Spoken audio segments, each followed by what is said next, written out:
रात को आप घी डालें नाक में और सुबह नित्य क्रिया हर रोज करें। हर रोज डाल सकते हैं तो अच्छा है, उसमें कोई दिक्कत नहीं है।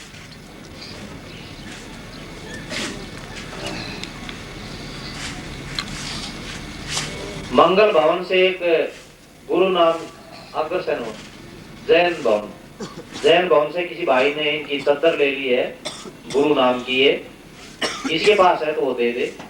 किसी को भी कोई चीज कहीं मिले, कहीं पर भी कोई किसी के पास है तो वो यहाँ जमा करवा दे ताकि उससे संबंधित भाई को मिल जाए।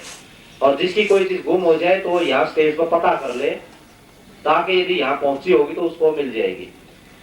चौकन्ने रहें, क्योंकि इस तरह कई बार गुरुदेव परीक्षा लेने के लिए कर देते हैं, आपके आगे पैसे पड़े मिल जाए और आप उसको नहीं वापिस करेंगे, आंख में लगा लेंगे, तो यदि 10 रुपए आपने आंख में लगाए हैं तो फिर 100 या 200 रुपए लेके जाएंगे आपके। और यदि आप जमा करवा देते हैं तो फिर 10 के नाम के आपको 100-200 गुरुदेव और दे देंगे। तो इस तरह से आप थोड़ा चौकन्ना रहें। यहाँ हर अक्षर गुरुदेव की नजर हर क्रियाकलाप पर है। धुआं तो रहता ही है शरीर के साथ में, फूंक मारने से आग बलेगी, जलेगी और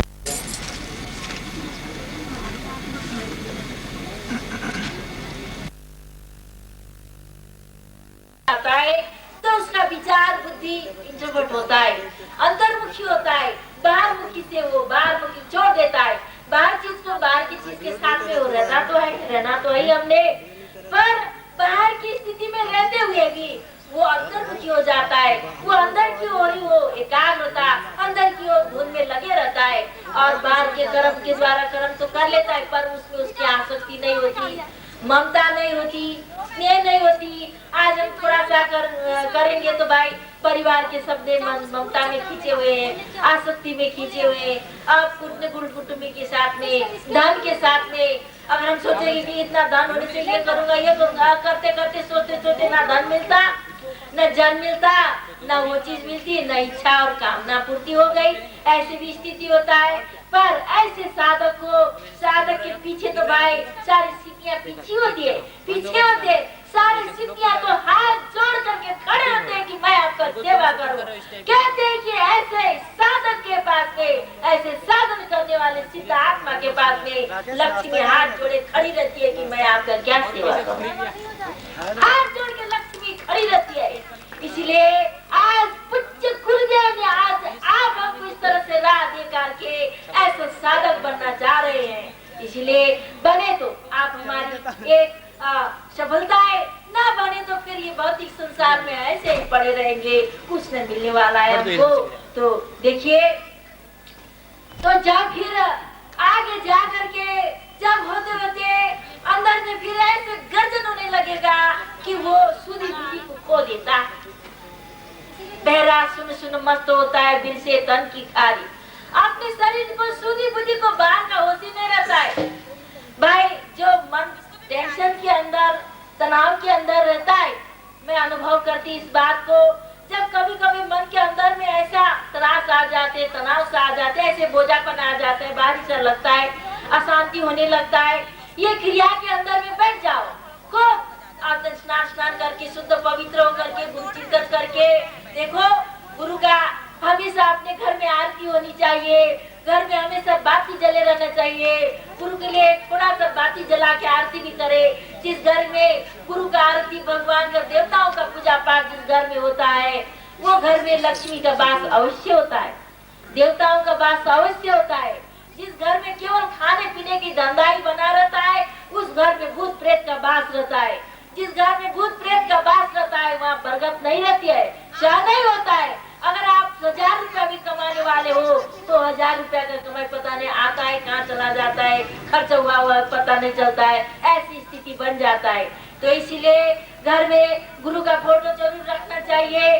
सुबह शाम उठते ही गुरु का प्रणाम करना चाहिए। गुरु के चरणों में गुरु का ही साकार रूप समझ करके उस फोटो में प्रणाम करना चाहिए। उस फोटो के साथ में टाटा करनी चाहिए और ध्यान से उनका दर्शन करना चाहिए। वो गुरु का ही साकार रूप का दर्शन किया हुआ, ऐसे फल मिलता है। ये साधक का एक लक्षण है। तो जरूर जो कुछ आपने यहाँ बैठ करके इतने दिन किया है, घर में जाकर जरूर अवश्य भी आप साधन करेंगे, इसको रिपीट जाएंगे तो फिर कुछ दिन महीना, एक आध महीना, एक दो महीना तो अभ्यास पड़ेगी, फिर आपका इसके ऊपर आदत पड़ जाएगी। तो आपको ऐसा लगेगा कि थोड़ा 10-15 मिनट या आधा घंटे, एक आध घंटा साधन में बैठे बिना और क्रिया को किए बिना, गुरु मंत्र जपे बिना आपको किसी से बोलने का भी मन नहीं करेगा, किसी से बात करने का भी मन नहीं करेगा। और सचमुच में ऐसे दिन भर आपका काम तो ऐसा लगता है कि कोई काम में कोई सफलता मिला ही नहीं। ऐसा होता भी है, जरूर होता है। तो इसीलिए एक साधक का लक्ष्य ने ऐसे जरूर करना चाहिए और सुबह शाम इन क्रियाओं का और जरूर अवश्य करना चाहिए, मंत्रों के साथ में, मंत्रों के जाप के साथ में। आप बाकी मंत्र जप न सके, गुरु मंत्र अवश्य जपे। जैसे दीक्षा में आप लोगों को गुरु मंत्र दिया हुआ है, चैतन्य मंत्र दिया हुआ है, गायत्री मंत्र दिया है। इन 3 मंत्रों को एक एक माला जरूर जपे और एक एक माला जरूर जपे। उसके बाद फिर गुरु मंत्र का हो सके तो आप 16 माला जपे, ना हो सके तो 4 माला ही सही। अगर 4 माला भी आप जप न सके तो 1 माला जरूर जपे। अगर 1 माला भी आपको जपने का समय कभी ना रहे तो जरूर 4 बार गुरु मंत्र का 4 बार स्मरण करते हुए आप घर से निकले तो गुरु आपके सामने हर पल हर मिनट खड़े रह करके आपके सारा कार्य को करने के लिए तत्पर रहेंगे। ये शिष्यों का एक लक्षण होता है। गुरु हमेशा अंतर्यामी रूप से हमारे साथ रहते, पर देखो ये आत्मा, ये हमारी विचार बुद्धि स्थूल विचारों में पड़े रहता है।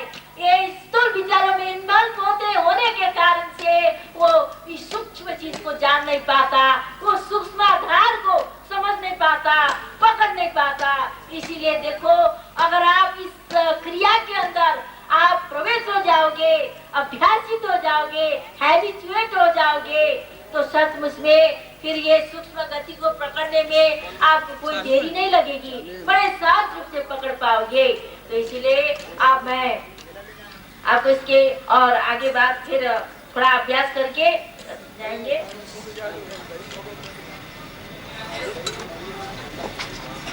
शिवोहम शिवोहम शिवोहम शिवोहम नमस्तु न शंका न मैं जाति भेद पिता न माता सदन न बंधो न मित्रं गुरुर्मेव शिष्यं शिवोहम शिवोहम निखिल सत्य रूप शिवो शिवोहम शिवोहम शिवोहम शिवोहम शिवोहम शिवोहम शिवोहम शिवोहम शिवोहम शिवोहम निखिल सत्य रूप शिवोहम। चलो ना, बोलो ना क्या निखिल सत्य रूप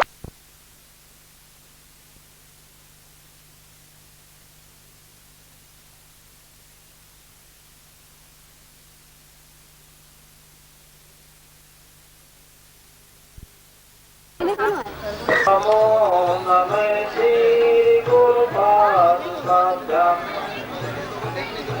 होत्राग्नि हविष्य होत्र होमादि सर्वा प्रतिभास्मानं यत्रं तत्त्वोद्भितारिणी। नमो नमः श्री गुरु पादुकाभ्याम नमो नमः श्री गुरु पादुकाभ्याम अनंत संसार समुद्रता नौकायिताभ्याम स्त्रभक्तिदाभ्याम जाड्यादि संशोषण वाडवाभ्याम नमो नमः श्री गुरु पादुकाभ्याम नमो नमः श्री गुरु पादुकाभ्याम नमो नमः श्री गुरु पादुकाभ्याम। परम पूज्य गुरुदेव की जय, परम पूज्य माता जी की जय, परम पूज्य छोटे गुरुदेव की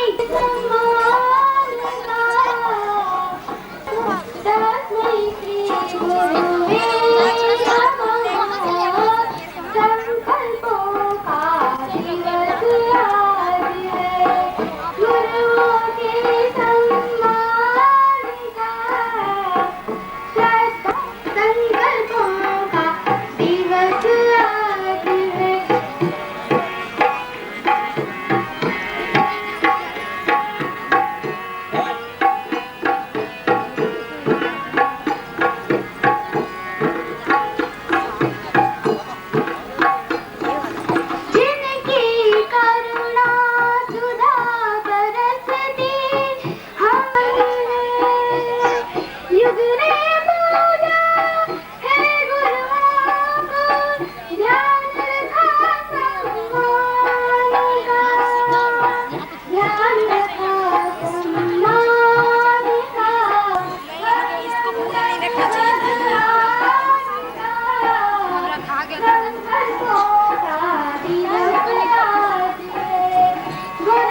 जो किसी की कुछ हो गई है वो यहाँ पर है।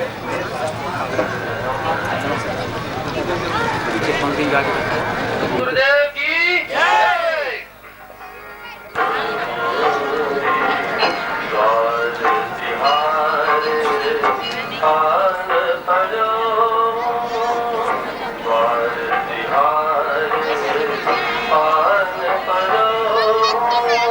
ना